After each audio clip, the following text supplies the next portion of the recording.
রাধে রাধে। সবাই কেমন আছো? আশা করছি সবাই খুব ভালো আছো, আমিও খুব ভালো আছি। আগামীকাল ছিল রথ জগন্নাথ দেবের পুজো, তাই আমি আর মা চলে গিয়েছিলাম পূজা দিতে। এই হচ্ছে আমাদের এখানকার রথ, যে জায়গাটায় রথ ওঠে আর তার সামনেই ধর্মরাজ ঠাকুরের মন্দির। আমাদের এখানে দু জায়গায় রথ ওঠে, তাই প্রত্যেক বছর মা আর আমি দু জায়গাতেই পুজো দিয়ে আসি। সেই বলে না, রথ দেখাও হলো কলা বেচাও হলো। কোথাও গেলে মা আমার সঙ্গী আর আমি মায়ের সঙ্গী, আর কাউকে প্রয়োজন পড়েই না। কি ভিড় দেখো, যেখানে রথ ওঠে ওইখানেই মেলা হয়, তাই এত ভিড়। এই যে মা আর আমি যাচ্ছি আর এক জায়গায় পুজো দিতে। রাস্তা দিয়ে যেতে যেতে দেখি কয়েকজন ছানারা বাজি ফাটাচ্ছে। যাই হোক, যথারীতি আমাদের গন্তব্যে পৌঁছে গেছি।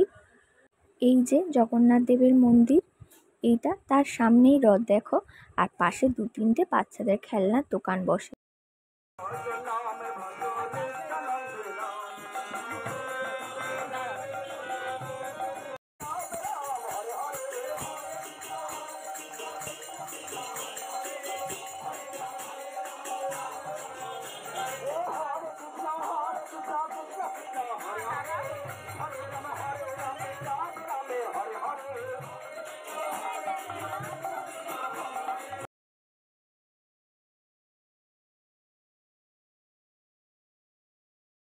ওই একটু হরিনাম শুনে তারপরে প্রসাদ নিয়ে মা আর আমি গল্প করতে করতে চলে এলাম।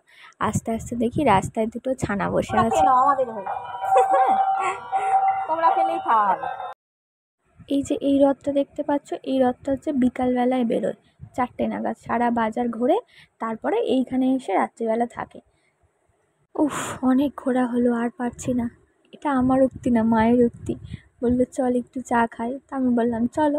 বলতে আমার এক চেনা জানা কাকিমার দোকানে এলাম, এসে মা চা খেলো, আমি দেখলাম, দেখে তারপরে বেরিয়ে আমার ফেভারিট জিনিস ভুট্টা আমি খেলাম।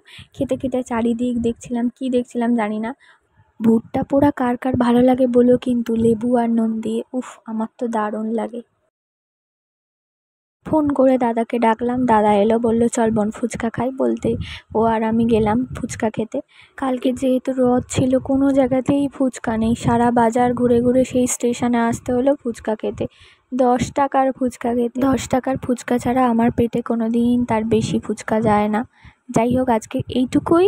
সবাই ভালো থেকো, টাটা, আবার দেখা হবে নতুন কোনো